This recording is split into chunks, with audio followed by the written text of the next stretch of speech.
Muito bem, olha, é realmente um acontecimento triste, lamentável, é deplorável. Você pode passar vários minutos aqui adjetivando o que aconteceu. Uma insanidade é algo que não era para ter acontecido. Muito se comenta de ontem para cá sobre essa depredação do Congresso Nacional, do STF, que foi o mais atingido, e do próprio Palácio do Planalto. Mas só existe algo a dizer. Triste, isso aí não é protesto, não é democracia, é ato de vandalismo, é prática terrorista mesmo. Ponto. Então essa é a definição do que aconteceu ontem. Mas também tem outros aspectos que precisam ser avaliados depois de nós condenarmos o que aconteceu. É que patriotas de verdade, pessoas que lutam por liberdade e por democracia, isso implica em dizer que todos sejam iguais perante as leis, tenham os mesmos direitos a um processo justo, ao devido processo legal, à ampla defesa e ao contraditório, serão os grandes prejudicados em tudo isso. Porque deram a munição que gente como o Alexandre de Moraes e outros que estão infestando a vida pública brasileira nesse momento, aquilo que eles precisavam para perseguir, para oprimir ainda mais, para censurar e para desrespeitar todo o arcabouço jurídico existente no nosso país hoje. O que nós não podemos permitir que aconteça, como cidadãos, é que os crimes de responsabilidade praticados por ministros do Supremo, com esses acontecimentos de ontem em Brasília, que são deploráveis e devem ser repudiados, como nós estamos fazendo, caiam no esquecimento. E com isso, essas figuras fiquem impunes. Porque eu me considero alguém que hoje é oposição a tudo isso que está aí. Mas nem por isso eu vou sair promovendo quebradeira. Ou então me associando a quem quer destituir os poderes. De forma nenhuma. Agora eu continuo com a mesma ideia. Assim como milhões de brasileiros. Que nós tivemos uma eleição suspeita, que nós temos um presidente da República que hoje é questionado, no mínimo por metade dos brasileiros, já que o resultado da eleição foi por uma diferença mínima, e que não gostaria de ver realmente um corrupto, alguém que chefiou uma verdadeira organização criminosa, de volta à presidência da República. Mas isso tem que ser feito de acordo com o que a legislação brasileira permite, de acordo com o que a Constituição garante. O limite está lá, da liberdade de expressão e da liberdade de manifestação. Me parece que é algo parecido com o que o ministro aposentado do STF, Marco Aurélio Mello, também entende. O ex-decano do Supremo Tribunal Federal afirmou em entrevista ao jornal O Globo que o ex-presidente Bolsonaro não tem culpa sobre a invasão que ocorreu ontem em Brasília.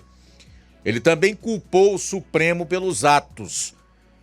Marco Aurélio questionou onde esteve o Estado e por qual motivo não previu e não tomou as providências cabíveis para evitar a invasão. O Congresso Nacional, o Supremo Tribunal Federal e o Palácio do Planalto foram atacados. Abro aspas para o decano.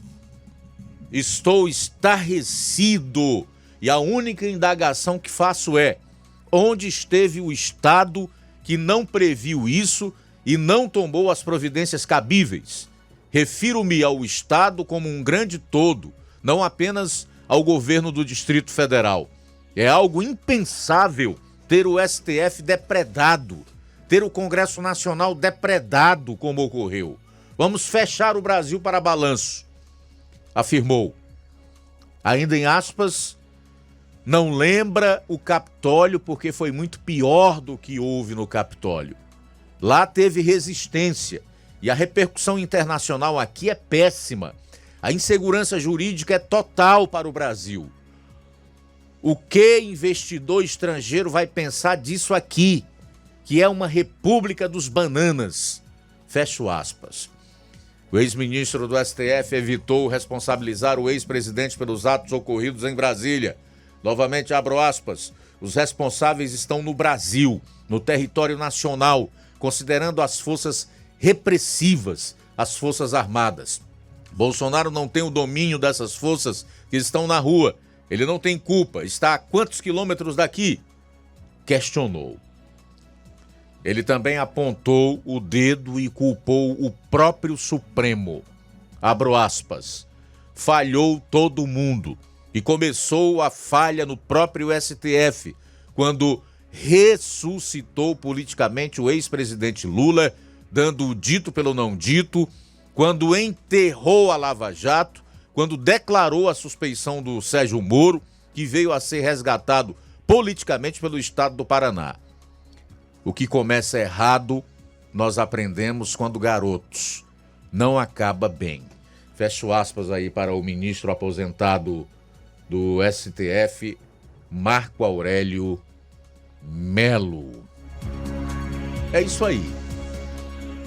Eu diria mais, que concordo com o que falou o general Mourão outro dia, ao dizer aos manifestantes que retornassem para sua casa e que fizessem oposição, já que foram colocados na oposição. Que a hora de acampamento, desses protestos, que até ontem vinham sendo feitos de forma ordeira e pacífica, sem quebra-quebra, com exceção daquilo que houve no dia 12 de dezembro lá em Brasília, quando infiltrados ali incendiaram ônibus e etc., né?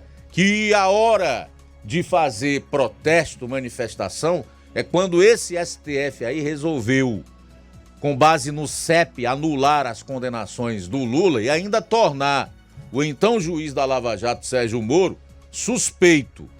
E no passo seguinte, reabilitando o Lula, devolvendo a ele os seus direitos políticos para que disputasse a eleição. Era lá atrás que esses protestos, essas manifestações, não da forma como nós vimos ontem, deveriam ter sido feitas. Agora, o que resta às pessoas que discordam deste governo, que teve a primeira semana mais do que tumultuada, com 2 ministros que já estão para cair e com decretos tão impopulares, é fazer oposição na medida do possível.